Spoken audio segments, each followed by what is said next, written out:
மற்றவர்கள் எல்லாம் ரோமருக்கு எழுதின நிருபம் 3ஆம் அதிகாரத்துக்கு திருப்போம். மறுபடியுமாக 21ஆம் வசனம் முதல் 31ஆம் வசனம் வரை நான் வாசிக்கப் போகிறேன். 21 முதல் 31 வரை ரோமருக்கு எழுதின நிருபம் 3ஆம் அதிகாரம். இப்படி இருக்க நியாயப்பிரமாணம் இல்லாமல் தேவ நீதி வெளியாக்கப்பட்டிருக்கிறது. அதை குறித்து நியாயப்பிரமாணமும் தீர்க்க தரிசனங்களும் சாட்சியிடுகிறது. அது இயேசு கிறிஸ்துவை பற்றும் விசுவாசத்தினாலே பலிக்கும் தேவ நீதியே. விசுவாசிக்கிற எவர்களுக்குள்ளும் எவர்கள் மேலும் அது பலிக்கும், வித்தியாசமே இல்லை. எல்லாரும் பாவம் செய்து தேவ மகிமையற்றவர்களாகி இலவசமாய் அவருடைய கிருபையினாலே கிறிஸ்து இயேசுவில் உள்ள மீட்பை கொண்டு நீதிமான்களாக்கப்படுகிறார்கள்.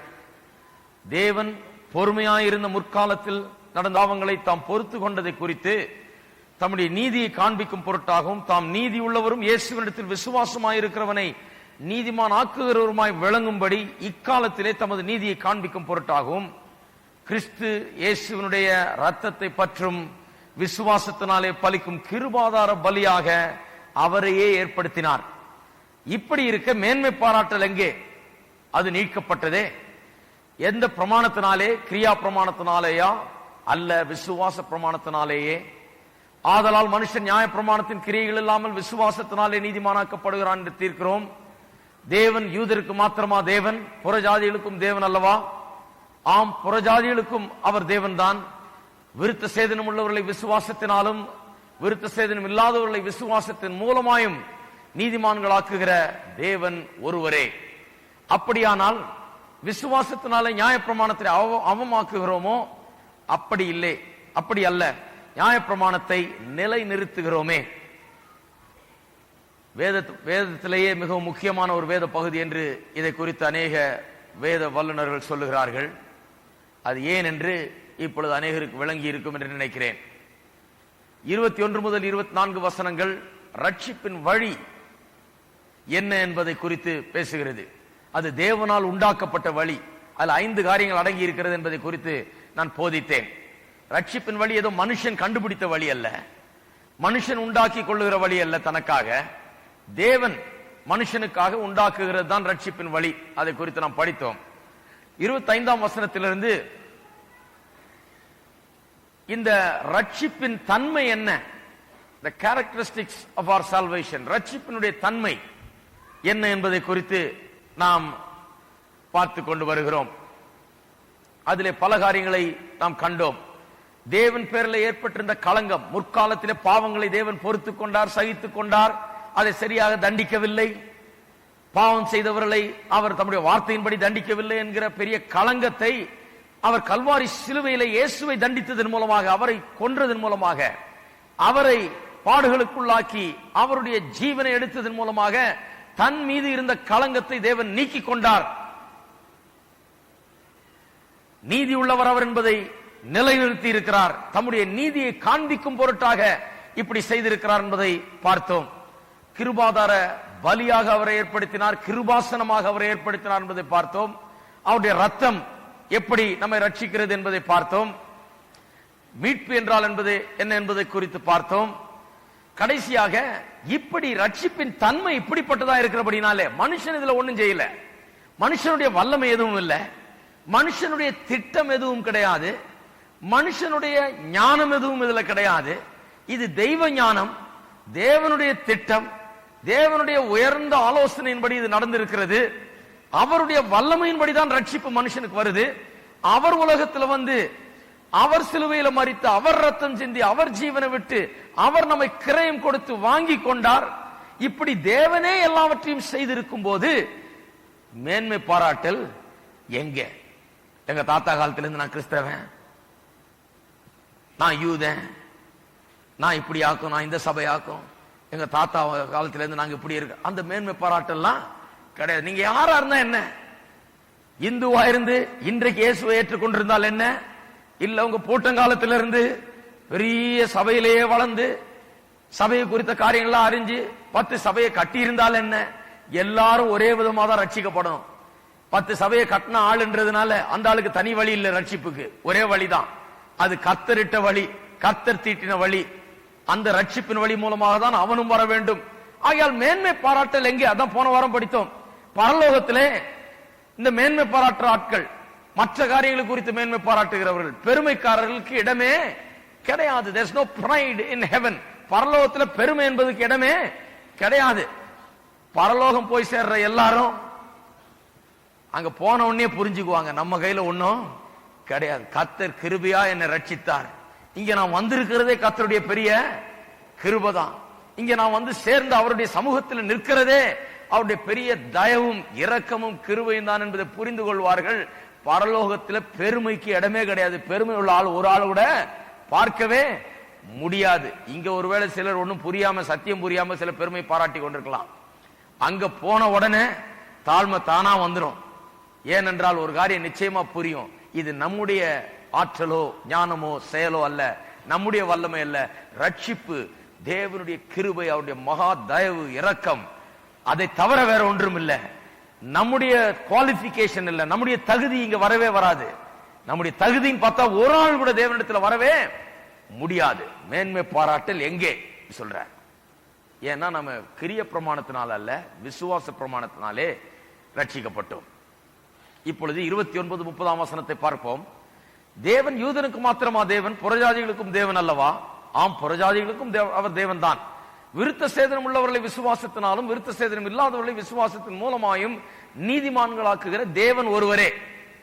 தேவன் ஒருவரே, எல்லாரும் சொல்லுவோம் தேவன் ஒருவரே.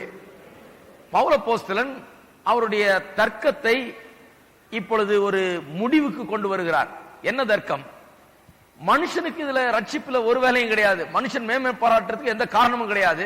அவன் பெருசா இதை யோசிச்சு வைக்கல, இதை பெருசா அவனுடைய ஆற்றல்னால் இது உண்டாகல, இல்ல மேன்மை பாராட்ட முடியாது, இதை பற்றி அவன் எந்த ஒரு பெருமைக்கு இடம் கிடையாது என்று சொல்லி இந்த ரட்சிப்பின் தன்மையை விளக்கி கொண்டே வந்துவிட்டு கடைசியா போட்டு சீல் வைக்கிறார். இங்கதான் அது கடைசி அவருடைய தர்க்கம் என்ன? தேவன் ஒருவரா இருக்கிறபடினாலே, ஒரே தெய்வம் என்று இருக்கிறபடினாலே ரட்சிப்பின் வழி ஒன்றுதான். இதுதான் அவருடைய கடைசி ஆர்குமெண்ட். இதைத்தான் நாம் இன்றைக்கு பார்க்க போகிறோம். மனுஷர் மத்தியிலே இன்றைக்கு நம்முடைய நாட்டில் விசேஷமாய் பல தெய்வங்கள் இருக்கிற நாடு இது. கோடானு கோடி 30-30 தேவர்கள் என்றாங்க. பேர் கூட சொல்ல முடியாத அளவுக்கு ஏராளமான தெய்வங்களும் மதங்களும் எல்லாவற்றுக்கும் ஒரு தாய் நாடாக இது இருக்குது இல்லையா? எல்லாம் கேட்கிறாங்க, இங்க இருக்கிறவர்கள் தான் கேட்கிறாங்க, ஏயா உங்க வழி ஒண்ணுதான் வழியா? வேற வழியே கிடையாதா? எல்லாரும் மலை ஏறுற மாதிரி யோசிச்சுக்கணும்யா. மலை உச்சிக்கு போனோம், ஒருத்தன் இந்த பக்கத்துல இருந்து ஏறான், இன்னொருத்தன் அடுத்த பக்கத்துல இருந்து ஏறான். எல்லாம் அங்க வந்து எல்லாம் நாம என்ன பண்ண போறோம்? சந்திக்க போறதுக்கு பல வழிகள் இருக்குது. தெற்க ஒரு வழி இருக்குது, கிழக்க ஒரு வழி இருக்குது, மேற்க ஒரு வழி இருக்குது, வடக்க ஒரு வழி இருக்குது. நீங்க என்ன இது இயேசுதான் வழி, அவரை தவிர வேற வழி இல்லைன்றீங்க? இது ரொம்ப குறுகிய மனப்பான்மை அல்லவா? என்ன ஒரு கூட்டத்தில் பிரசங்கம் பண்ண கூப்பிட்டுருந்தாங்க இங்க மியூசிக் அகாடமியில் கொஞ்ச நாளைக்கு முன்னாடி. நல்ல ஒரு கூட்டம். அதாவது ஒரு மருத்துவர் ஒழுங்கு பண்ணியிருந்தார். அதை எதுக்கு ஒழுங்கு பண்ணியிருந்தார்னா மத நல்லிணக்கம் உண்டாக வேணும்னு. அதை நான் ஒத்துக்கொள்கிறேன். பலவித மதங்கள் இருக்கிறது. ஒருவருக்கு ஒருவர் நாம் விரோதிகள் அல்ல, விரோதமாய் நினைக்க கூடாது, எண்ணக்கூடாது, விரோதிக்க கூடாது, அவரிடத்துல வம்பு பண்ண வேண்டிய அவசியம் கிடையாது இல்லையா? அதெல்லாம் நான் ஒத்துக்கிறேன். மத நல்லிணக்கம் தேவைதான். அது ரிலிஜன் லெவல்ல இருக்குது. அது மத நல்லிணக்கம். அப்படிப்பட்ட ஒரு கூட்டத்தை வைத்திருந்தாங்க. அதுல இந்துக்கள் சார்பாக ஒருவரையும், இஸ்லாமியர் சார்பாக ஒருவரையும், கிறிஸ்தவர்கள் சார்பாக ஒருவரையும் கூப்பிட்டுருந்தாங்க. கிறிஸ்தவர்கள் சார்பாக என்ன கூப்பிட்டுருந்தாங்க. அங்க ஒருத்தர் உட்கார்ந்து மீட்டிங் ஆரம்பிக்கிறதுக்கு முன்னால, அவர் பெரிய யூனிவர்சிட்டியில வைஸ் சான்சலரா இருந்தவர். அவர் உட்கார்ந்து என்கிட்ட அப்படியே பேசிக்கிட்டே இருக்காரு. பெரிய மனுஷன், நல்லா படிச்சாளு. அவருடைய பேச்செல்லாம் என்ன, நீங்க கிறிஸ்தவர், நான் இந்து, அவர் முஸ்லிம், எல்லாம் வந்து வேற வேற வழியா ஏறுறேன் அந்த மலை மேல, எல்லாம் போய் ஒரே இடத்துக்கு தான் சேர போறோம், நமக்குள்ள ஏன் தகராறு அப்படிங்கிற மாதிரி பேசிட்டு இருக்கிறார். அவர் பாருங்க, பாவம் சத்தியம் விளங்கல. மத நல்லிணக்கம் வேணும் என்கிறத நான் ஒத்துக்கொள்ளுகிறேன், அது சரிதான். ஆனால் பல வழிகள் உண்டு தேவனிடத்தில் செல்வதற்கு. எல்லா வழியும் சரிதான், எந்த வழியில போனாலும் கடைசியில நாம் எல்லாம் போய் அங்க சேர்ந்துருவோம் அப்படின்னு சொல்லுகிறது பெரிய தவறு. அது முற்றிலும் அறியாமையிலிருந்து வருகிற பேச்சு. நான் கேட்டேன் அவரை, தேவன் ஒருவர்னு விசுவாசிக்கிறீங்க, நம்புறீங்களான்னு? ஆமான்னாரு. ஏன்னா எல்லாரும் அதை நம்புறாங்க. இந்துக்கள் கூட ஒருவரே தெய்வம்ங்கிறத நம்புறாங்க. பல தெய்வங்கள் இருக்கிறது என்று அவங்க சொல்லிக்கொண்டு பல விதமான கதைகள் இருந்தாலும் தெய்வம் ஒருவர் என்கிறதுல ஒரு ஆழமான நம்பிக்கை ஜனங்கள் மத்தியில இருக்குது. நான் சொன்ன ஒரே ஒரு தெய்வம்னா அப்ப உங்களுக்கு ஒரு வழி, எனக்கு ஒரு வழி, இன்னொருத்தருக்கு ஒரு வழி, இந்த நாட்டுக்கு ஒரு வழி, அமெரிக்காவுக்கு ஒரு வழி, ஆப்பிரிக்காவுக்கு ஒரு வழி, இப்படி ஒரு ஒரு ஊருக்கு ஏத்த மாதிரி ஒரு வழி, ஒரு ஒரு ஜாதிக்கு ஏத்த ஒரு வழி, இப்படி பல வழிகளை வைத்திருப்பார் நினைக்கிறீங்களா? ஒரு தெய்வம் இருக்கிறதுனா அப்ப ஒரு வழிதான் இருக்குது. ஒரு தெய்வம் இருக்கிறது என்பதை நீங்கள் ஒத்துக்கொள்ளும் போதே ஒரு காரியம் புலப்படுகிறது. அது என்ன? ஒரு தெய்வம் தான் இருக்கிறது என்றதுனால, மனு குலத்துக்கே ஒருவர் தான் தெய்வம்ங்கிறதுனால வழி ஒண்ணுதான் இருக்கணும். பிரச்சனை என்னன்னா, என் வழி ரைட்டு உன் வழி ரைட்டுன்னு சண்டை போட்டுட்டு இருக்கணும். நம்ம எல்லாம் சேர்ந்து எந்த வழி கரெக்ட்ன்றதை தீர்மானிக்கணும். சண்டை போட்டு பிரயோஜனம் இல்ல, வம்பு பண்ணி பிரயோஜனம் இல்ல. எல்லா வழியும் ஒண்ணுதான், எல்லா வழியிலும் போய் சேர்ந்துடலாம்னு சொல்றதும் பெரிய அறியாம தவறு. அது எந்த வழி சரி என்று நாம் தீர்மானிக்க வேணும்னு சொன்ன ஆள் ஒரு மாதிரி பார்த்தாரு. என்ன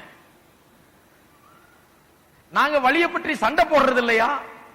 ஆனா அந்த வழி கிறிஸ்துதான் வழி என்பது திட்டவட்டமாக வேதத்தில் சொல்லி இருக்குது. அது ஏன் வழி என்கிறத எனக்கு நேரம் கொடுத்தா நான் உங்களுக்கு விவரிச்சு சொல்லுவேன். ஏன் கிறிஸ்து தான் வழி என்று நாங்கள் நம்புகிறோம் என்று அப்படின்ற அவரிடத்தில் அன்றைக்கு பேசிக் கொண்டிருந்தேன். பாருங்க, உலகத்திலே வேர்ல்டு காங்கிரஸ் ஆஃப் ரிலிஜன் என்று ஒன்று வைத்திருக்கிறார்கள்.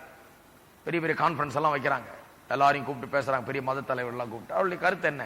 இதேதான், எல்லாம் வேற வேற வழியா ஏறுறோம், எல்லாம் அந்த இடத்துக்கு தான் போய் சேர போகிறோம். சில கிறிஸ்தவர்களும் போய், சில கிறிஸ்தவ தலைவர்களும் போய் அவங்க பேசுறதே இவங்களும் பேசிட்டு வந்துடுறாங்க. இவங்களுக்கும் பாவம் விளக்கம் கிடையாது, பாவம் ஒரு சத்தியமும் தெரியல. பெரிய பெரிய ஆட்களா இருக்கிறாங்க, அவங்களும் போய் அங்க போய் நின்றுகிட்டு என்ன சொல்லிடுறாங்க? ஆமா ஆமா, உங்க வழியும் சரிதான், எங்க வழியும் சரிதான், எல்லா வழியும் சரிதான், எல்லாரும் சேர்ந்து மேல போய் அங்க போய் எல்லாம் ஒன்னா மீட் பண்ணுவோம், பயப்பட வேணாம், இங்கேயே நமக்கு வம்பு, நீங்க உங்க வழியை பிரசங்கம் பண்ணுங்க, நாங்க எங்க வழியை பிரசங்கம் பண்றோம், பல வழிகள் இருக்கிறது அப்படின்னு சொல்லிட்டு போறாங்க. சத்தியம் தெரியவில்லை. ரோமருக்கு எழுதின நிருபத்தை வாசித்திருக்கிறவர்களுக்கு சத்தியம் நிச்சயமா விளங்கும். ஒரு தெய்வம் என்கிறதுனால ஒரு வழிதான். பல தெய்வங்கள் இருந்தா பல வழி இருக்கும். மனுஷர்கள் ஒத்துக்கொள்கிறார்கள் ஒரு தெய்வம் தான் உண்டு என்று. அப்படி ஒரு தெய்வம் இருந்தால் ஒரே ஒரு வழிதான வழியே, வேற வேற வழி கிடையாது. இந்தியர்களுக்கு ஒரு வழி, ஆப்பிரிக்கர்களுக்கு ஒரு வழி, அமெரிக்கனுக்கு ஒரு வழி என்று கிடையாது. ஒரே தெய்வம் என்கிறதுனால அவர் ஒன்னும் குழம்பி போய் எல்லாருக்கும் ஒரு வழி சொல்லல, எல்லாருக்கும் ஒரே வழியை தான் சொல்லி இருக்கிறார்.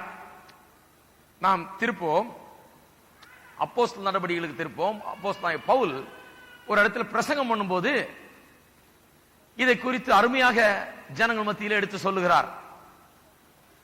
17ஆம் அதிகாரம், அப்போஸ்தலர் 17ஆம் அதிகாரம் 23ஆம் வசனம். ஏத்தேன் பட்டணத்திலே இவர் போய் அவர்களை அந்த பட்டணத்தை காண்கிற போது அவர் இப்படி சொல்லுகிறார். எப்படி என்றால், நான் சுற்றி திரிந்து உங்கள் ஆராதனைக்குரியவைகளை கவனித்து பார்த்த பொழுது அறியப்படாத தேவனுக்கு என்று எழுதியிருக்கிற ஒரு பலிபீடத்தை கண்டேன். பாருங்க, இந்த ஆட்கள் கொஞ்சம் புத்திசாலிங்க.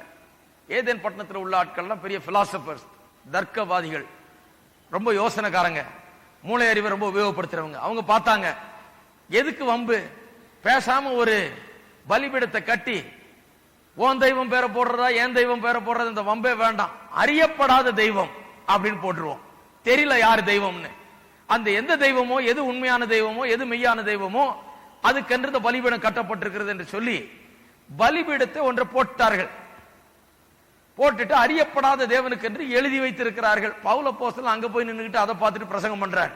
அறியப்படாத தேவனுக்கு என்று எழுதி இருக்கிற பலிபீடத்தை கண்டேன், நீங்கள் அறியாமல் ஆராதிக்கிற அவரையே நான் உங்களுக்கு அறிவிக்கிறேன். பாருங்க, அவர் அவங்க வம்புலுக்குல அவங்க கிட்ட போய் என் தெய்வம் தான் சரி. அவர் சொல்றாரு, அறியாம நீங்க அந்த உண்மையான தெய்வத்தை தான் ஆராதிக்கிறீங்கன்றாரு. அவரு அறியப்படாத அந்த தெய்வத்தை, நீங்க இன்னும் காணாத அந்த தெய்வத்தை, இன்னும் புரிந்து கொள்ளாத அந்த தெய்வத்தை, யாருன்னு தெரியல, ஆனா ஒரே மெய்யான தெய்வம் உண்டு என்று அறிந்திருக்கிறீர்கள், அந்த தெய்வத்தை தான் ஆராதித்துக் கொண்டிருக்கிறீர்கள். அதை குறித்து நான் சொல்றேன். உலகத்தையும் அதில் உள்ள யாவற்றையும் உண்டாக்கின தேவனானவர் வானத்திற்கும் பூமியும் ஆண்டவராய் இருக்கிறபடினால் கைகளினால் கட்டப்பட்ட கோவில்களில் அவர் வாசம் பண்ணுகிறது இல்லை. என்ன அழகா சொல்றாரு பாருங்க. அவர் சொல்றார், வானத்தையும் பூமியும் உண்டாக்கின தேவன், மெய்யான தெய்வம் ஒருத்தர் இருக்கிறார், உங்களை என்னையும் படைத்தவர். அவர் கைகளினால் கட்டப்பட்ட கூடாரங்களிலே அல்லது கோயில்களிலே வாசம் பண்ணுகிறது இல்ல. கோயில்லாம் வேஸ்ட் என்ற, அங்க போய் கர்த்தர் போய் வாசம் பண்ணுகிறது கிடையாது. அங்க தேவன் இருக்க முடியாது. வானத்தையும் பூமியும் உண்டாக்கின தேவன் ஒரு கோயில்ல ஒரு அறையில வச்சு பூட்டியா வைக்க முடியும்? அதான் பண்ணிருக்கிறாங்க. இப்போ பூட்டி வைக்க முடியாது. இவங்க கொஞ்சம் புத்திசாலியான ஆட்கள் அதை புரிந்து கொள்கிறார்கள். அவர் சொல்லுகிறார், எல்லாருக்கும் ஜீவனையும் சுவாசத்தையும் சகலத்தையும் கொடுக்கிற அவர் தமக்கு யாதொன்று தேவையானது போல மனுஷர் கைகளினால் பணிவிடை கொள்ளுகிறதும் அல்ல, மனுஷ ஜாதியான சகல ஜனங்களையும். கவனிங்க, தேவன் ஒருவர்னு சொல்றது மட்டுமில்லாமல் இப்ப என்ன சொல்லுகிறார், எல்லா மனுஷரும் ஒரு மனுஷன்ல இருந்து வந்தாங்க. முதல் மனுஷனாகிய ஆதாமிலிருந்து தான் எல்லாரும் வந்தார்கள் என்பதை சொல்லுகிறார். தேவன் ஒருவர் மாத்திரமல்ல, உலகத்தில் உள்ள பல்வேறு ஜாதிகள், இனங்கள், பல நிறங்களை கொண்டவர்கள், பல தேசத்தார், பலவிதமான வித்தியாசங்கள் தோற்றங்களிலும் குலத்திலும் கோத்திரத்திலும் இருந்தாலும் இவர்கள் எல்லாரும் ஆதியில எங்க இருந்து வந்தார்கள்? ஒரே ஆள் மூலமாக வந்தார்களாம். தேவன் ஒருவர் மட்டுமல்ல, ஜனங்களும் எல்லாரும் ஒரே ஆள் இடத்துல தான் வந்தாங்க என்று சொல்லுகிறார். மனுஷ ஜாதியான சகல ஜனங்களையும் அவர் ஒரே ரத்தத்தினாலே தோன்ற பண்ணி பூமியின் மீதெங்கும் குடியிருக்க செய்து முன் தீர்மானிக்கப்பட்ட காலங்களையும் அவர்கள் குடியிருப்பின் எல்லைகளையும் குறித்திருக்கிறார். கர்த்தராகிய தம்மை அவர்கள் தடவியாகிலும் கண்டுபிடிக்கத்தக்கதாய் தம்மை தேடும்படிக்கு அப்படி செய்தார். அவர் நம்மில் ஒருவருக்கும் தூரமானவர் அல்லவே, ஏனெனில் அவருக்குள் நாம் பிழைக்கிறோம், அசைகிறோம், இருக்கிறோம். அப்படியே உங்கள் புலவர்களிலும் சிலர் நாம் அவருடைய சந்ததியார் என்று சொல்லி இருக்கிறார்கள். அவங்க ஆதாரத்தையே கோட் பண்றாரு. அவங்க புலவர்களே உங்க ஆளுகளே சொல்லியிருக்காங்கயா, இந்த ஒரே மெய்யான தேவன் நம்ம உண்டாக்குனாரு, அவரால் தான் நம்ம இருக்கிறோம், பிழைக்கிறோம், அவருக்குள்ளதான் நாம் இருக்கிறோம், அவருடைய சந்ததியார் நாம் என்று உங்கள புலவர்களே சிலர் கரெக்டா தான் சொல்லி இருக்கிறாங்க. இந்த ஒரே மெய்யான தெய்வம் இருக்கிறார், நம்ம உண்டாக்குன தெய்வம் இருக்கிறார், நம்ம எல்லாரையும் ஒரே மனுஷன் இருந்து உண்டாக்குனார் சொல்லி இருக்கிறாங்க அப்படின்னு சொல்றார். நாம் தேவனுடைய சந்ததியாராய் இருக்க மனுஷருடைய சித்திர வேலையினாலும் யுக்தியினாலும் உருவாக்கின பொன், வெள்ளி, கல் இவைகளுக்கு தெய்வம் ஒப்பாயிருக்கும் என்று நாம் நினைக்கல் ஆகாது. என்ன அருமையா சொல்றாரு பாருங்க. என்ன சொல்லுகிறார்? தேவன் ஒருவர் தான். நீங்களும் அதை தான் நம்புறீங்க, நானும் அதை தான் நம்புறேன். என்னைக்கு பிரசங்கம் பண்ண கூப்பிட்டு, இந்த கூட்டத்தில் பிரசங்கம் பண்ண கூப்பிட்டவர், அவர் ஒரு பாரம்பரியமிக்க சபையிலிருந்து வர்றாரு. நான் சொன்னேன், ஏயா உங்க இடத்துல இருந்து யாரையாவது கூப்பிடக்கூடாதா, என்னையே கூப்பிட்டீங்க பிரசங்கம் பண்றதுக்கு? இங்க வேற யாரும் கிடைக்கலையா? இது கொஞ்சம் கஷ்டமான வேலையாச்சே, இதுக்கு போய் என்ன கூப்பிட்டீங்களே அப்படின்னு. அவர் சொல்றாரு, ஐயோ எங்க ஆளுகள்லாம் கடார் மடார்னு பேசுவாங்கய்யா, அங்க நின்றுட்டு நீங்க எல்லாம் நரகத்துக்கு போற, நீ கல்லையும் மண்ணையும் வணங்குற, ஆகையால் நீ தொலைஞ்ச, உனக்காக அக்கினி அங்கே எரிந்து கொண்டிருக்கிறது, நீ போய் சேர்றதுக்குள்ள 7 மடங்கு இன்னும் பற்றி எரிய போகிறது, நீ நேரம் அங்கதான் போயிட்டு இருக்கன்னு கிளீனா சொல்லிட்டு வந்துருவாங்க. எங்க ஆளுகளுக்கெல்லாம் எப்படி பேசுறதுன்னு தெரிய மாட்டேங்குது, கடார் மடார்னு தான் பேசுவாங்க, உண்டு இல்லைன்னு ஆக்கிடுவாங்க, அதனால தான் உங்களை கூப்பிடுறேன்னு அந்த அளவுக்கு தெரிஞ்சு வச்சிருக்கிறாரு அவரு. ஆனா அங்கதான் போறாரு. ஏன்னா அவருக்கு பாவம் ரொம்ப நாளா திட்டு வாங்கி வாங்கி பழக்கமாயிடுச்சு, திட்டு வாங்கலன்னா இப்ப கோயிலுக்கு போன மாதிரி இருக்காது. ஆகையால் தான் உங்களை கூப்பிட்டேயா, நீங்க வந்தீங்கன்னா கொஞ்சம் நேக்கா பேசுங்க அவங்க கிட்ட, உங்களுக்கு தெரியும் இவங்கள்ட்ட எப்படி பேசணும்னாரு. போய் நான் அவங்கள்ட்ட இப்படிதான் ஆரம்பித்தேன். எப்படி ஆரம்பித்தேன்னா, உங்களுக்கும் எனக்கும் பெரிய வித்தியாசம் இல்லை. ஏன்னா நீங்களும் என்ன நம்புறீங்க? ஒரே தெய்வம் உண்டு நம்புறீங்க, நானும் அதே தான் நம்புறேன். ஒரே தெய்வம் உண்டு, அந்த ஒரு தெய்வத்திலிருந்து தான் நாம் வந்தோம், அந்த ஒரு தெய்வம் தான் அந்த உலகத்தை உண்டாக்கி இருக்கிறாருன்னு நான் நம்புறேன். நாம் எல்லாரும் ஒரே தெய்வனை நம்புறோம். ஆனா அந்த தெய்வம் யார்? அவர் கோயிலுக்குள்ள இருக்க முடியுமா? அவர் மனுஷன் கட்டின கூடாரங்களுக்குள்ள வசிக்க முடியுமா? மனுஷன் அவரை பூட்டி வைக்க முடியுமா? மனுஷனுடைய உதவி அவருக்கு தேவையா? மனுஷன் தெய்வத்துக்கு உதவி செய்யறானா, இல்ல தெய்வம் மனுஷனுக்கு உதவி செய்யறாரா, எப்படி என்று பேச ஆரம்பித்தேன். தெய்வம் யார்? தெய்வம் என்றால் எப்படி இருக்கிறவர்? நம்முடைய உதவி அவருக்கு தேவையில்லை, அவருடைய உதவி தான் நமக்கு தேவை. இப்படி இந்த தெய்வம் இயேசு கிறிஸ்துவின் மூலமாக இந்த உலகத்தில் வெளிப்பட்டார் என்பதை குறித்து பேச ஆரம்பித்தேன். அதான் சொல்றார் அப்போஸ்தலனாகிய பவுல் 30ஆம் வசனத்தில், அறியாமையில் உள்ள காலங்களில் தேவன் காணாதவர் போல் இருந்தார், இப்பொழுதோ மனம் திரும்ப வேண்டும் என்று எங்கும் உள்ள மனுஷர் எல்லாருக்கும் கட்டளையிடுகிறார். மேலும் ஒரு நாளை குறித்திருக்கிறார், அதிலே அவர் தாம் நியமித்த மனுஷனை கொண்டு பூலோகத்தை நியாயம் தீர்ப்பார்.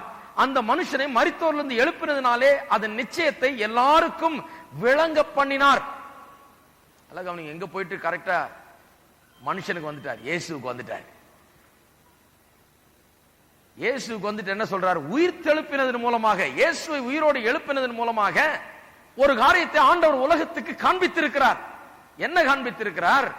இவர் சாதாரண மனுஷன் அல்ல, இவர் தெய்வத்தின் மனு அவதாரம் என்பதை காண்பித்திருக்கிறார்.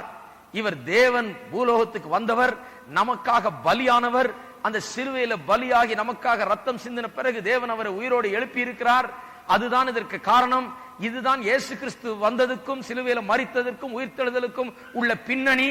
இது வெறும் சரித்திரம் அல்ல, இது ஏதோ வினோதமான ஒரு சம்பவம் அல்ல, இது தேவனுடைய ரட்சிப்பின் திட்டம் என்பதை அவர்களுக்கு மிகவும் அழகாக விளக்குகிறார். அந்த அறியப்படாத தேவனை இந்த உலகத்தில் வந்து வாழ்ந்த இயேசு கிறிஸ்துவின் மூலமாக நீங்கள் அறிந்து கொள்ளலாம் என்று அவர் அங்கே போதிக்கிறார். பாருங்க, என்ன அருமையான ஒரு காரியம். ஒரே தேவன், ஒரே மெய்யான தேவன், ஜனங்கள் ஜாதிகள் எல்லாரும் அந்த ஒரே மனுஷனிடத்திலிருந்து வந்தது, அவர் உண்டாக்கின முதல் மனுஷனிடத்திலிருந்து. ஆகையால் ரட்சிப்பின் வழி பல்வேறு வழிகள் அல்ல, ஒரே வழிதான் உண்டு. ரட்சிப்புக்கு பல வழிகள் கிடையாது, ஒரே வழிதான் உண்டு என்பது திட்டவட்டமாய் விளங்குகிறது. பழைய ஏற்பாட்டு காலத்திலே கூட ரட்சிப்பின் வழி யூதருக்கும் ஒண்ணுதான், கிரேக்கருக்கும் ஒண்ணுதான், அதாவது புறஜாதியாருக்கும் ஒண்ணுதான். ஆகையால் தான் பவுல் அப்போஸ்தலன் சொல்லுகிறார் ரோமர் 3ஆம் அதிகாரத்திலே, யூதருக்கு ஒரு தேவன் புறஜாதியாருக்கு ஒரு தேவனா? கிடையாது. புறஜாதிகளுக்கும் தேவன் தான், இவர் தான் தேவன். புறஜாதிகளுக்கு வேற ஒரு தேவன் கிடையாது, புறஜாதிகளுக்கு வேற ஒரு ரட்சிப்பின் வழி கிடையாது. யூதர்களுக்கு ஒரு வழியும் புறஜாதிகளுக்கு ஒரு வழி என்றும் பழைய ஏற்பாட்டு காலத்திலேயே கிடையாது. தேவன் யூதர்களை ஒரு நோக்கத்துக்காக தெரிந்து கொண்டார். எதற்காக? தம்முடைய ஜனங்கள் எப்படி இருக்க வேண்டும் என்று ஒரு மாடலாக ஜனங்களுக்கு முன்பாக, ஜாதிகளுக்கு முன்பாக இவர்களை வைக்கும்படியாய் தெரிந்து கொண்டார். அவ்வளவுதான ஒழிய யூதருக்கு ஒரு விசேஷ வழியை ஆண்டவர் கட்டளையிட்டிருக்கிறார், புறஜாதிகளுக்கு இன்னொரு வழியை கட்டளையிட்டிருக்கிறார் என்று சொல்ல முடியாது.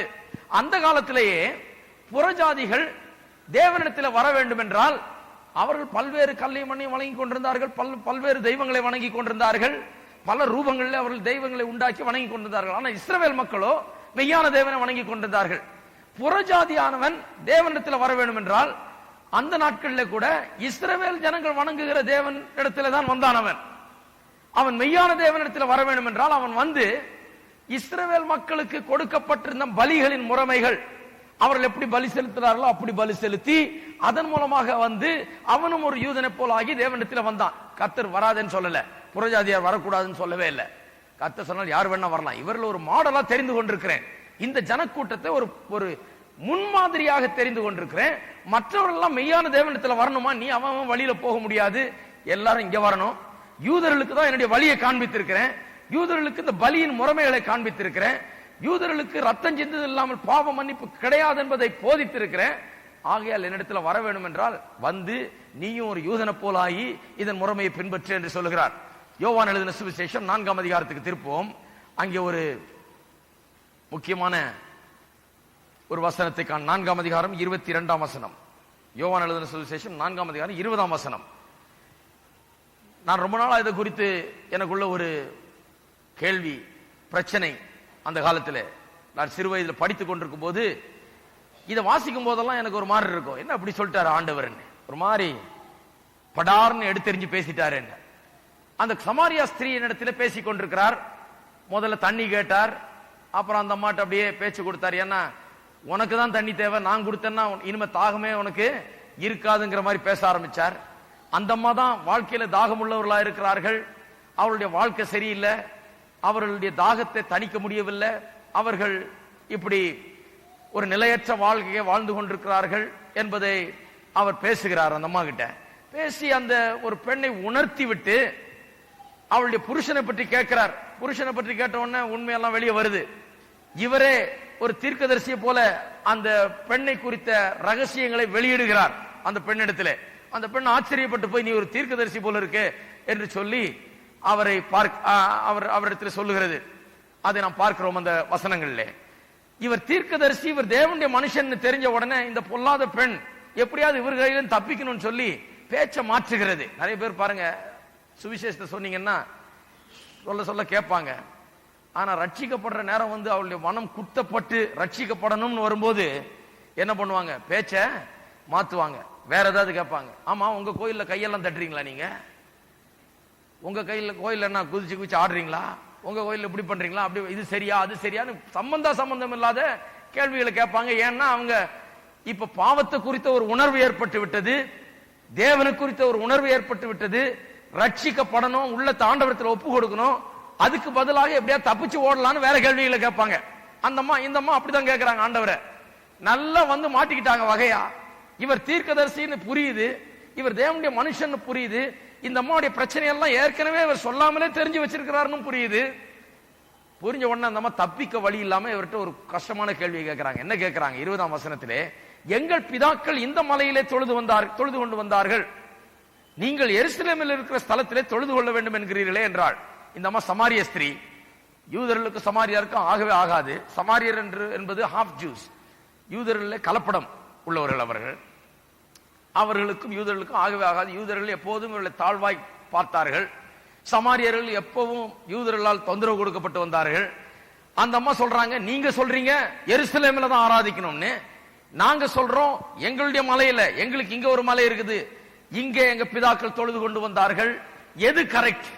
எந்த கோயிலியா கரெக்ட்? உங்க கோயில் கரெக்டா, எங்க கோயில் கரெக்டா, அங்க ஆராதிக்கணுமா இங்க ஆராதிக்கணுமா சொல்லி வேண்டாத கேள்வி இது. அதை கேட்டு எப்படியாவது இவரிடத்துல தப்பிக்கலாம் என்ற அந்த கேள்வியை கேட்கிறாங்க.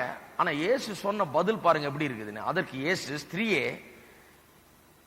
22ஆம் வசனம், நீங்கள் அறியாததை தொழுது கொள்ளுகிறீர்கள். எப்படி சொல்றாரு பாருங்க. இயேசு ரொம்ப மொழிகி பூசி எல்லாம் சொல்றது இல்ல, நேரா சொல்றாரு அந்த அம்மாட்ட, உனக்கு ஒண்ணும் புரியலமா, நீ அறியாததை தொழுது கொள்ளுகிறாய். ஏன்? நாங்கள் அறிந்திருக்கிறதை தொழுது கொள்கிறோம், ஏனென்றால் ரட்சிப்பு யூதர்கள் வழியாய் வருகிறது. இதுதான் எனக்கு ரொம்ப கஷ்டமா இருக்கும். என்ன அப்படி சொல்லிட்டார் ஆண்டவர்? ரட்சிப்பு யூதர் வழியா தான் வருது, உங்களுக்கு எல்லாம் ஒண்ணும் தெரியாது, யூதனுக்கு தான் தெரியும். அப்புறம் தான் எனக்கு புரிஞ்சது, படிச்ச பிறகுதான் எனக்கு புரிகிறது, யூதனுக்கு மட்டும்தான் புரியுது ரட்சிப்பின் வழி. ஏனென்றால் அந்த ரட்சிப்பின் திட்டத்தை அவர்களுக்கு ஆண்டவர் அருமையாக அந்த பலிகளின் மூலமாகவும் எல்லாவற்றின் மூலமாகவும் பழைய ஏற்பாட்டு காரியங்கள் மூலமாக விளக்கி இருக்கிறார். புறஜாதியாதவனுக்கு ஒண்ணுமே தெரியாது. அவனுக்கு அவன் கல்லையும் மண்ணையும் வணங்கி, அவன் அறியாததை வணங்கி, அறியாத விதத்தில புரியாத விதத்தில வணங்கி கொண்டிருந்தான். அவன் செய்ததெல்லாம் போதிக்கப்பட்டு செய்யவில்லை. அவன் மனிதனால் உண்டாக்கப்பட்ட மதத்தையும் மார்க்கத்தை பின்பற்றி வந்தான். தேவனால் உண்டாக்கப்பட்ட வழி யூதர்களிடத்துல தான் இருக்குது, யூதர்களுக்கு தான் அது புரியுது என்று சொல்லுகிறார் இயேசு. அது உண்மைதான். சில உதாரணங்களை உங்களுக்கு கொடுக்க விரும்புகிறேன். ரூத்தின் புஸ்தகத்தில் பார்ப்போம் என்றால் 1ஆம் அதிகாரத்திலே, அங்கே 16ஆம் வசனத்திலே, 1ஆம் அதிகாரம் 16ஆம் வசனத்திலே நாம் பார்ப்போம் என்றால் அங்கே ஒரு காரியம் விளங்குகிறது. ரூத் என்பவள் மோவாபிய ஸ்திரீ.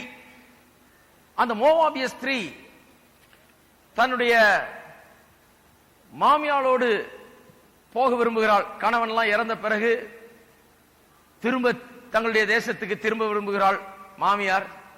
இவள் கூட போக விரும்புகிறாள். அவள் சொல்லுகிறாள், இல்ல நீ உன் தேசத்துக்கு போன்னு சொல்றா. ஐயோ அப்படி சொல்லாதீங்க, நீ போகும் இடத்துக்கு நான் வருவேன், உன் ஜனங்கள் என் ஜனங்களா இருப்பார்கள், உம்முடைய தெய்வம் என்னுடைய தெய்வமாயிருக்கும் என்று அவள் சொல்லுகிறாள். நீ போகும் இடத்துக்கு நான் வருவேன், நீ தங்கும் இடத்துல நான் தங்குவேன், உம்முடைய ஜனங்கள் என்னுடைய ஜனங்களா இருப்பார்கள், உம்முடைய தேவன் என்னுடைய தேவனாயிருப்பார்கள். கவனிங்க, உம்முடைய ஜனங்கள் என்னுடைய ஜனங்களா. இவ வந்து என்ன சொல்றா? நான் வந்து உங்க வழியே பின்பற்றுறேன், நீங்க ஆராதிக்கிற வழியே பின்பற்றுகிறேன், உங்களுடைய தெய்வம் தான் மெய்யான தெய்வம், உங்களுடைய தெய்வத்தை நீங்கள் ஆராதிக்கிற உங்களுக்கு தெரிந்த வழியிலே நான் பின்பற்றுகிறேன், உங்களுடைய ஜனங்கள் என்னுடைய ஜனங்களா இருப்பார்கள், உங்களுடைய தெய்வம் என்னுடைய தெய்வமா இருக்கும் என்று சொல்கிறாள். என்ன அர்த்தம்? அந்த காலத்திலே தேவனிடத்தில், மெய்யான தேவனிடத்தில் வர விரும்பினவர்கள் யூதர்களிடத்தில் வந்து ரட்சிப்பின் வழியை கற்றுக்கொண்டு இவர்கள் பலியிடுகிற விதமாக பலியிட்டு இவர்களைப் போலவே மாறி யூதர்களாகவே மாறி அப்படிதான் அவர்கள் தேவனிடத்தில் வந்தார்கள். இன்னொரு உதாரணம், எஸ்தர்லையும் அப்படிதான். எஸ்தர் புஸ்தகத்தில் நாம் பார்க்கிறோம், எஸ்தர் தேவனால் வல்லமையாக எடுத்து உபயோகப்படுத்தப்பட்ட ஒரு ஸ்திரீ. அவள் தம்முடைய ஜனங்களுக்காக தேவனிடத்தில் ஜெபித்து அவர்களை வழி நடத்தி யூத மக்களுக்கு எதிராக இருந்த கட்டளையை மாற்றினாள். மாற்றி யூத மக்களுக்கு ஆதரவாக ஒரு கட்டளை பிறப்பிக்கப்பட்டது ராஜாவால். அந்த கட்டளை பிறப்பிக்கப்பட்டு அந்த கட்டளை எல்லா இடத்திலும் பிரகடனப்படுத்தப்பட்டு எல்லா ஊர்களுக்கும் அது எழுத்தால் எழுதி கொண்டு செல்லப்பட்ட பிறகு எல்லா ஊர்களிலும் யூதர்கள் மத்தியில் ஒரு பெரிய ஆர்ப்பாட்டம். சாக கிடந்த யூதர்கள் திடீரென்று அவர்களுக்கு ஆதரவாக ஒரு கட்டளை பிறப்பிக்கப்பட்டிருக்கிறது. ஆகையால் அவர் பெரிய ஆடி பாடி கொண்டாடுகிறார்கள். வேதம் சொல்லுகிறது 8ஆம் அதிகாரம் 17ஆம் வசனத்திலே, இப்படி கட்டளை மாறி பிறப்பிக்கப்பட்டதினாலே ஒரு பெரிய அற்புதம் நடந்துச்சு. ராஜாவுடைய மனம் மாற்றப்பட்டு விட்டது. ஒரு பெரிய அற்புதம், அதிசயம் நடந்து விட்டது. யூதர்கள் எல்லாம் கொல்ல இருந்த அந்த கட்டளை மாறி இப்ப யூதர்களை பாதுகாக்கும்படியாக கட்டளை பிறப்பிக்கப்பட்டிருக்கிறது. இப்படிப்பட்ட ஒரு அதிசயத்தை பார்த்து விட்டு எல்லா மக்களும், புறஜாதிகள் எல்லாரும் பயந்து போனார்களாம். யூதர்களை குறித்த ஒரு பயம் அவர்கள் மத்தியில் இருந்தது. பயம் இருந்தது மட்டுமல்லாமல் அநேகர் யூதர்களாக மாறிவிட்டார்கள் என்று எழுதுகிறது. யூதர்களாக வந்து தங்களை அமைந்து கொண்டார்கள், யூதர் மதத்தில் வந்து சேர்ந்து கொண்டார்கள் என்று இருக்கிறது. ஏன்? அந்த காலத்திலே புறஜாதிகளுக்கு ரட்சிப்பின் வழி தெரியாது. ரட்சிப்பின் வழி யூதர்களுக்கு தான் தெரிந்தது. யூதர்கள் தான் ரட்சிப்பின் வழியை கற்று வைத்திருந்தார்கள். ஒருவன் மெய்யான தேவனிடத்தில் வர வேண்டும் என்றால் வந்து இந்த பலிகளை செலுத்தி இப்படி இந்த முறைமையை பின்பற்றி இந்த ரட்சிப்பின் வழியை அவன் பின்பற்ற வேண்டும். அதே மாதிரி நாம் பார்க்கிறோம் நாகமானுடைய கதை. நாகமான் என்கிறவன் ஒரு சிறிய ராணுவ தளபதி. அவன் குஷ்டரோகம் வந்தபோது தன் வீட்டில் இருந்த ஒரு அடிமை பெண் அவனுக்கு சொல்லுகிறாள், எங்களுடைய தேசத்தில் தீர்க்கதரிசி ஒருவர்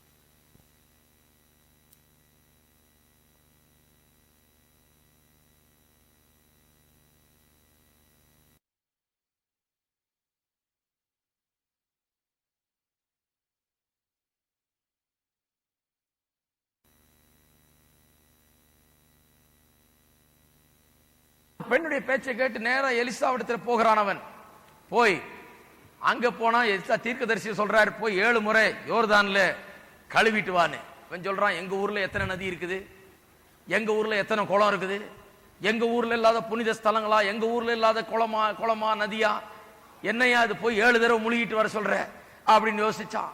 பிறகு எல்லாரும் கொஞ்சம் அட்வைஸ் பண்றாங்க, போய் செய்தாதான் என்னதான் ஆகுதுன்னு பார்க்கலான்னு. போய் 7 தடவை முழுகிறான். 7ஆவது தடவை முழுகி எந்திரிக்கும் போது அவனுடைய தோல் அப்படியே மாறுகிறது, பரிபூர்ணமாக சுகமடைகிறான். சுகமடைந்து இவன் புறஜாதியான், இவன் சீரியா தேசத்தை சேர்ந்தவன், புறஜாதியான். இப்ப வந்து மெய்யான தேவனுடைய நாட்டுக்கு வந்து இஸ்ரவேல் மக்களிடத்தில் வந்து இஸ்ரவேலின் தீர்க்கதரிசியிடத்தில் வந்து சுகமடைந்து விட்டான். இப்ப திரும்பி போகும்போது அவன் சொல்லுகிறான், இனி என்னுடைய தேவர்களுக்கு நான் பலியிட போவதில்லை. என்ன நடக்குது? கன்வர்ஷன். இங்கதான் மனம் மாறுறான். அவன் சொல்றான், இவ்வளவு நாள் என் தெய்வங்க எங்க ஊர்ல எங்க நாட்டுல தெய்வங்களை வணங்கிட்டு வந்தேன், எங்க குளங்கள்ல போய் முழுகிட்டு வந்தேன், எங்க நதிகள்ல போய் முழுகி எந்திரிச்சிட்டு வந்தேன். இனிமே இந்த தெய்வத்தை நான் நம்புகிறேன், இந்த தெய்வத்தை நான் வணங்க போகிறேன். இவர்தான் மெய்யான தெய்வம் என்று புரிந்து கொண்டேன், என்னை சுகமாக்கின தேவன் தான் மெய்யான தெய்வம் என்று சொல்லி அவன் திரும்ப போகும்போது 2 மூட்டை நிறைய இஸ்ரவேல் தேசத்தினுடைய மண்ணை எடுத்துக்கொண்டு போகிறான். அந்த ஊரினுடைய மண்ணை பையில போட்டு எடுத்துக்கொண்டு போகிறான். எடுத்துக்கொண்டு போய் அவன் பலி செலுத்துகிற அந்த மற்ற தேவர்களுக்கு பலி செலுத்துகிறது பதிலாக இந்த மண்ணினால ஒரு பலிபீடத்தை உண்டாக்கி இதன் மேல நின்று கொண்டு அவன் தொழுது கொள்கிறான். அது எதை காண்பிக்கிறது? அந்த காலத்திலே புறஜாதியார்கள் தேவனிடத்தில் வருவதென்றால் இஸ்ரவேல் மக்கள் எந்த வழியாய் வந்தார்களோ அந்த வழிதான் சரியான வழி. அவர்கள் அந்த வழியை பின்பற்றினார்கள், அப்படிதான் வந்தார்கள். அந்த காலத்தில் கூட பாருங்க, 2 வழி கிடையாது. புறஜாதிக்கு ஒரு வழி, இஸ்ரவேலுக்கு ஒரு வழி கிடையாது. அவன் புறஜாதியா இருந்தாலும் இஸ்ரவேல் மக்கள் பின்பற்றுகிற வழியிலே தான் மெய்யான தேவனை வந்து அவன் பின்பற்றுகிறான். அதுதான் சரியான வழி.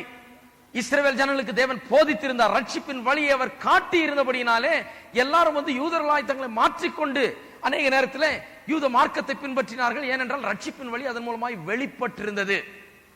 மறுபடியும் நாம் ரோமருக்கு திருப்போம். தேவன் ஒருவரே, நீதிமான்களாக்குகிற தேவன் ஒருவர். விருத்த சேதனம் உள்ளவர்களையும் விருத்த சேதனம் இல்லாதவர்களையும், விருத்த சேதனம் உள்ளவர்கள்னா யூதர்கள், இல்லாதவர்கள்னா புறஜாதியார், 2 பேரையும் நீதிமானாக்குகிற தேவன் ஒருவரே. 2 பேருமே பாவம் செய்தவர்கள், 2 பேருக்கு எந்த வித்தியாசமும் கிடையாது.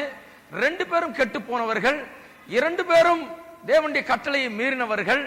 வித்தியாசம் ஒன்றுமே கிடையாது. தேவன் தான் அவர்களை நீதிமான்கள் ஆக்குகிறார். ரட்சிப்பின் வழி ஒரே வழிதான் என்று அப்போஸ்தலனாகிய பவுல் போதிக்கிறார். தேவன் ஒருவர். ஆகையால அவருக்கு ஒரு ரட்சிப்பு, இவருக்கு ஒரு ரட்சிப்பு கிடையாது. புறஜாதியாருக்கு ஒரு ரட்சிப்பு, இவங்களுக்கு ஒரு ரட்சிப்பு கிடையாது. இந்த தேசத்துக்கார ஒரு ரட்சிப்பு, இன்னொரு தேசத்தாளுக்கு இன்னொரு ரட்சிப்பு என்று கிடையாது. ரட்சிப்பு ஒன்றுதான், ஒரே ஒரு வழிதான் உள்ளது என்பதை அவர் திட்டவட்டமாய் காண்பிக்கிறார். விருத்த சேதனம் உள்ளவர்கள் யூதர்கள், விருத்த சேதனம் இல்லாதவர்கள் 2 பேருக்கு என்ன வித்தியாசம்?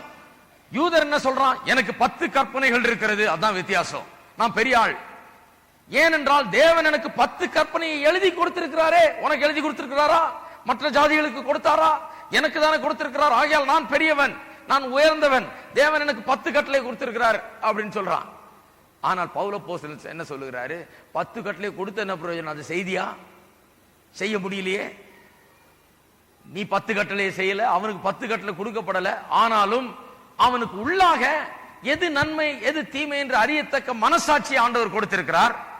அவன் மனசாட்சியின்படி நடக்க முடியல, நீ 10 கட்டளையின்படி நடக்க முடியல. எல்லாம் ஒண்ணுதான்றாரு. யூதனா இருந்தாலும் என்ன, புறஜாதியா இருந்தாலும் என்ன, எல்லாரும் ஒரே விதத்தில் பாவம் செய்து போனார்கள்.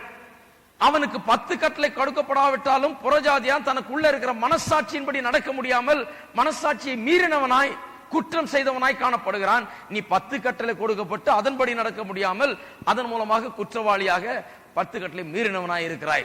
எல்லாம் ஒண்ணுதான்றார். அப்படி இப்படின்னு கடைசியில பார்க்க போனா 10 கட்டளை பெற்றவனும் பெறாதவனும் எல்லாம் ஒரே லெவல்ல தான் இருக்கிறாங்க. ஏன் ஒரே லெவல்ல?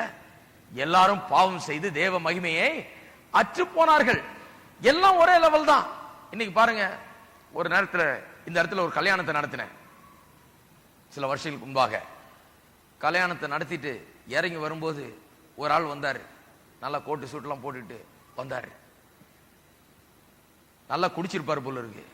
நேரம் என்கிட்ட வந்தாரு. ஐயா, இவ்வளவு நேரம் நீங்க பிரசங்கம் பண்ணதெல்லாம் போய் அங்க எங்கேயாவது சேரியில் இருக்கிற மக்கள்கிட்ட ஸ்லம்ல எங்கேயாவது பிரசங்கம் பண்ணணும். ஏன்னா அவங்களுக்கு தான் ஆண்டவர் தேவை. அவங்க தான் ஆண்டவர் இல்லாம வாழ்றாங்க. நான்லாம் எங்க தாத்தா காலத்திலிருந்து கிறிஸ்தவர்களா இருக்கிறோம். இங்க வந்திருக்கிற எல்லாருமே தாத்தா காலத்திலிருந்து கிறிஸ்தவர்களா இருக்கவங்க தான். நீங்க இவங்களுக்கு போய் இந்த சுவிசேஷத்தை சொல்றியே அப்படிங்கிறார். ஏன்னா இவர் சூட்டு கோட்டெல்லாம் மாட்டிருக்காருல்ல, இவருக்கு சுவிசேஷம் வேண்டாம். இவருக்கு எப்படி ட்ரெஸ் பண்ணணும்னு தெரியுது, இவர் எப்படி கொஞ்சமா குடிச்சு நல்லா ஸ்டெடியா நடக்கணும்னு தெரியுது இவருக்கு. அவன் பாவம் எப்படி குடிக்கிறதுன்னு தெரியாம அவன் நிறைய குடிச்சுட்டு உருண்டுட்டு கிடக்குறான். இவர் நல்லா ஸ்டெடியா நடக்கிறார். ஆனால் இவருக்கு காஸ்பல் தேவையில்லையா, சுவிசேஷம் இவருக்கு தேவையில்லை. நீங்க அங்க போய் சொல்லுங்கய்யா. எனக்கு ஏன் வந்து சொல்றீங்க? எங்களுக்கு ஏன் வந்து சுவிசேஷத்தை சொல்றீங்க? அவங்களுக்கு தான் தேவை, அங்க போய் சொல்லுங்கன்னாரு. பாருங்க, ஜனங்கள்ட்ட தவறான ஒரு எண்ணம். அவங்க என்ன நினைக்கிறாங்க? சபையில் இருக்கிறபடினாலே, சபையில இருந்து அங்கத்தினர்களா இருக்கிறபடினாலே, சபையில பிறந்து சபையில பேர் வைத்ததுனாலே, சபையில பிறந்து அங்க ஞானஸ்தானம் எடுத்ததுனாலே, இப்படி எல்லாம் சில காரியங்கள் அவர்கள் இருக்கிறதுனால, கிறிஸ்தவ பெயர் இருக்கிறதுனாலே அவர்கள் என்ன நினைக்கிறார்கள்? எங்களுக்கு ஏதோ இருக்குது, எங்களுக்கு ரட்சிப்பு தேவையில்லை, எங்களுக்கு எல்லாம் தான் இருக்குது. என் பேர் தான் ஜார்ஜ், என் பேர் அங்க கோயில் எழுதி இருக்கிறாங்க, நாங்க ஞானஸ்தானம் பெற்ற, எனக்கு அங்கதான் பேர் வச்சாங்க, அங்கதான் நான் பிறந்தேன், அங்கதான் இது இருந்தேன், எங்க தாத்தா தான் அந்த கோயிலை கட்டினாரு, இப்படி இருக்கிறாங்க. அவங்க என்ன நினைக்கிறாங்க? சுவிசேஷம் எனக்கு தேவையில்லை, ரட்சிப்பு எனக்கு தேவையில்லை, நான் ஏற்கனவே ரட்சிக்கப்பட்டிருக்கேன், ஏன்னா கோயில்ல தானே இருக்கிறேன் நானு, அங்க இருக்கிறவனுக்கு தான் ரட்சிப்பு தேவைன்னு வேதம் சொல்லுது. கிடையாது.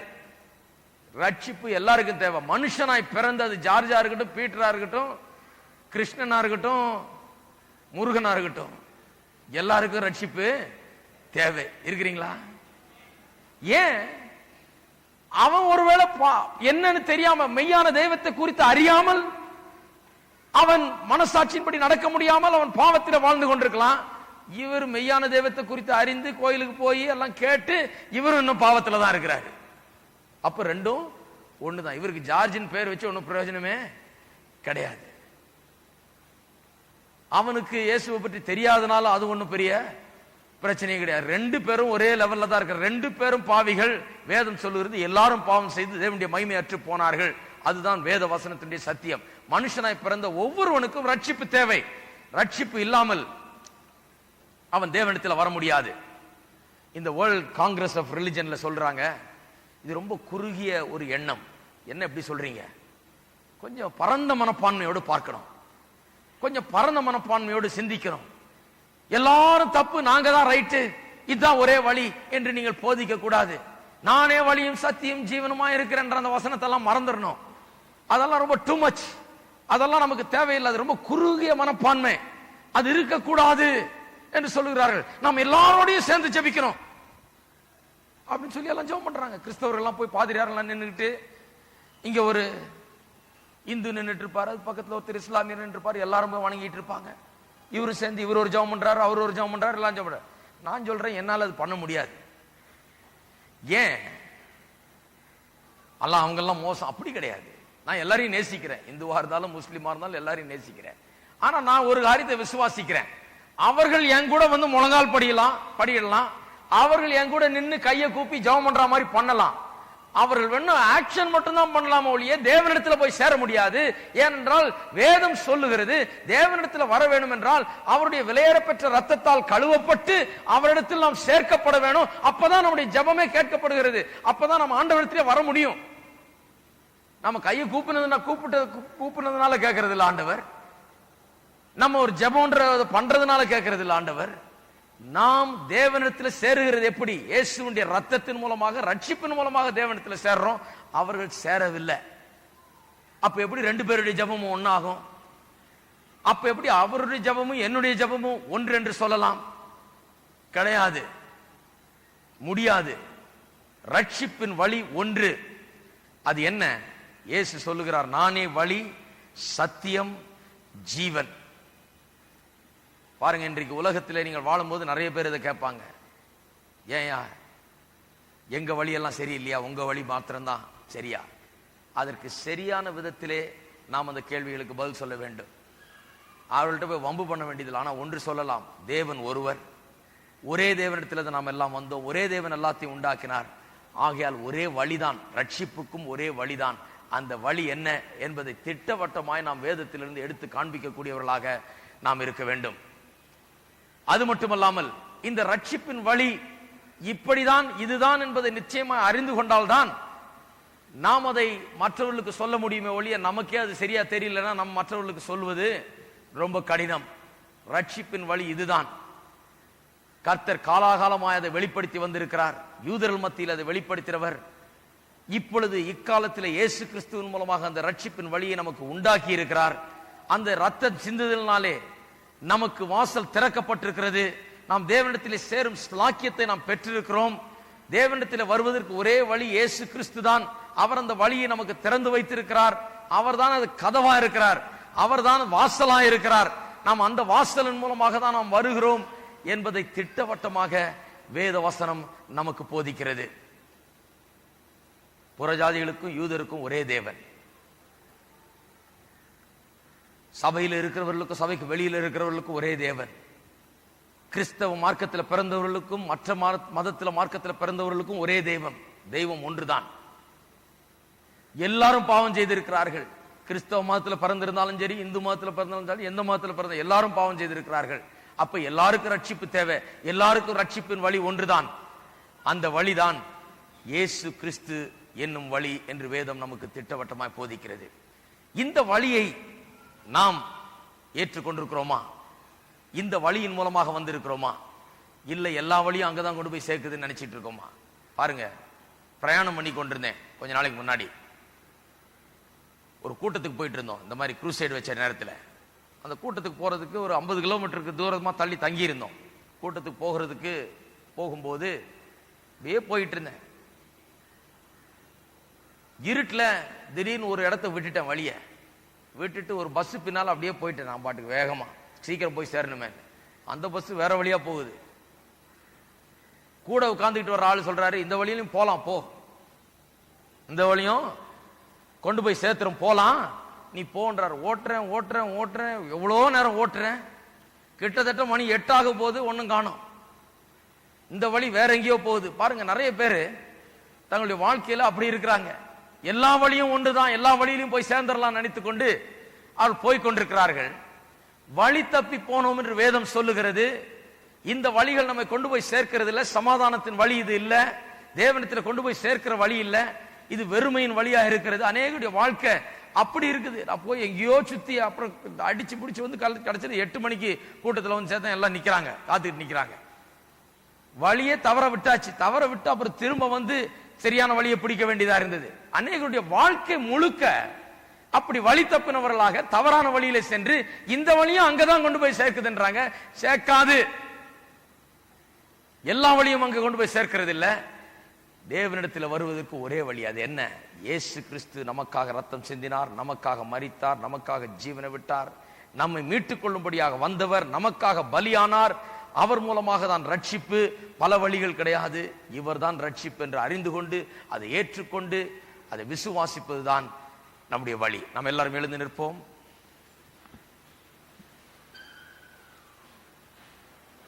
கண்களை மூடி நாம் ஜெபிப்போம்.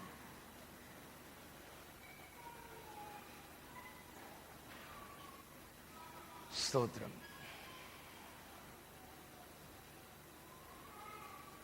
எல்லாரும் நாம் தேவனுடைய பிரசன்னத்தில் கண்களை மூடி நாம் சற்று நேரம் ஆண்டவரை ஆராதிப்போம். எல்லா ஆராதனையும் ஆராதனை அல்ல. எந்த வழியில் ஆராதிச்சாலும் அது ஆராதனை என்று கிடையாது. தேவனிடத்தில் வர வேண்டிய வழியில வந்து அவரை அடைய வேண்டிய விதத்தில் அடைந்து அவரை ஏற்றுக்கொள்ள வேண்டிய விதத்தில் ஏற்றுக்கொண்டு அவரிடத்தில் வந்து சேருகிறவர்கள் தான் சரியான ஆராதனை ஆராதிக்கிறார்கள். மற்றதெல்லாம் வெறும் சடங்கு. சரியான வழியில வரலன்னா சடங்கு.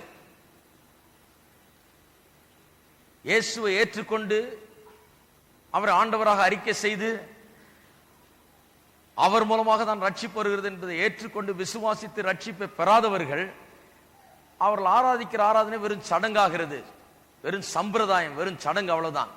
அது ஒரு மதம், அவ்வளவுதான். நாம் ஆராதிக்கிற ஆராதனை அப்படி அல்ல. தேவனிடத்தில் சரியான வழியில வந்திருக்கிறோம், அவரிடத்தில் வந்து சேர்ந்திருக்கிறோம். அவருடைய பிரசன்னத்தில் வரக்கூடிய தகுதி நமக்கு இயேசுவின் ரத்தத்தினால் உண்டாகி இருக்கிறது.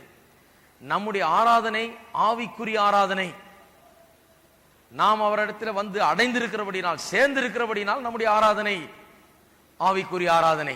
நம்ம எல்லாரும் கரங்களை உயர்த்தி நாம் கர்த்தரை ஆராதிப்போம். ஸ்தோத்திரம், ஸ்தோத்திரம் தேவனே, ஸ்தோத்திரம் கர்த்தாவே, உமக்கு ஸ்தோத்திரம். ஸ்தோத்திரம் தேவனே, உமக்கு ஸ்தோத்திரம். ஹல்லேலூயா. ஸ்தோத்திரம், ஸ்தோத்திரம், ஸ்தோத்திரம், ஸ்தோத்திரம் கர்த்தாவே, ஸ்தோத்திரம் தேவனே. இன்றைக்கு அநேகர் வெறும் சடங்காக தான் ஆராதித்துக் கொண்டு வருகிறார்கள். என்றைக்கு தேவனை தனிப்பட்ட விதத்தில் வந்து அந்த ரட்சிப்பை பெற்றுக்கொள்ளவில்லையோ, என்றைக்கு ஜனங்கள் வந்து அவரை ஏற்றுக்கொண்டு இந்த வழியின் மூலமாக வரவில்லையோ, அவர்கள் வெறும் சடங்கு தான் செய்து கொண்டிருக்கிறார்கள். கோயிலுக்கு போகிறது சடங்கு, அங்க பாடுறதும் சடங்கு, ஆராதிக்கிறதும் சடங்கு, கொடுக்கிறதும் சடங்கு, அங்க செய்யற ஜெபமும் சடங்கு, எல்லாமே சடங்கு ஆகிவிடுகிறது. அது ஜீவனுள்ள ஆராதனையாக மாற வேண்டும். அது எப்படி மாற முடியும்? உங்களுக்கு அது ஜீவனுள்ள ஆராதனையாக மாற வேண்டும் என்றால் இயேசுவை ஏற்றுக்கொள்ள வேண்டும், இயேசுவண்டில வர வேண்டும், ரட்சிப்பை பெற வேண்டும், இயேசுவின் விலையேறப்பெற்ற ரத்தத்தினால் கழுவப்பட வேண்டும், தேவனுக்கு முன்பாக நிற்கக்கூடிய திராணியை பெற வேண்டும், தேவனோடு கூட ஐக்கியம் கொள்ளக்கூடிய திராணியை பெற வேண்டும். அப்பொழுதுதான் நீங்கள் ஆராதிக்கிற ஆராதனை மெய்யானதா இருக்கும். இல்லை என்றால் ஏதோ ஒரு மதம், மார்க்கம் தான். வெறும் மதத்தை, மார்க்கத்தை பின்பற்றுகிறது போலதான், ஒரு செத்த ஒரு ஆராதனை தான். ஏதோ நாம் ஆண்டவருக்கு எதையோ செய்து கொண்டிருக்கிறோம், ஆனால் அவரோட ஐக்கியம் கிடையாது. நாம் எப்படிப்பட்டவர்களாக இருக்கிறோம்?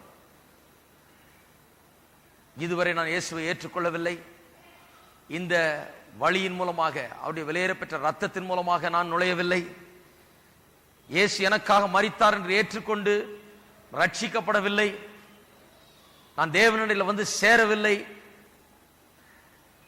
அவர் அண்டையில் வந்து ரட்சிப்பை பெற்று அவருக்கு முன்பாக நிற்கக்கூடிய திராணியை இன்னும் பெறவில்லை, வெறும் மதம், மார்க்கம், இதைத்தான் பின்பற்றி வந்திருக்கிறேன், சடங்கு சம்பிரதாயத்தை தான் பின்பற்றி வந்திருக்கிறேன் என்ற இயேசுவை ஏற்றுக்கொள்ள விரும்புகிறேன். இயேசு என்னுடைய உள்ளத்தில் வர வேண்டும்.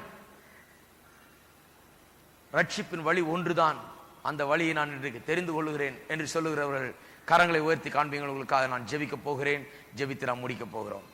இன்றைக்கு இன்பம் மேதன கேட்டால் நான் காரணம் சொல்வேன், என் பாவம் நீங்கிற்றே, வம்பன் வந்தென்னை நோக்கி எங்கே நீங்கிற்றென்றால் தெம்பா நீங்கிற்றென்பே,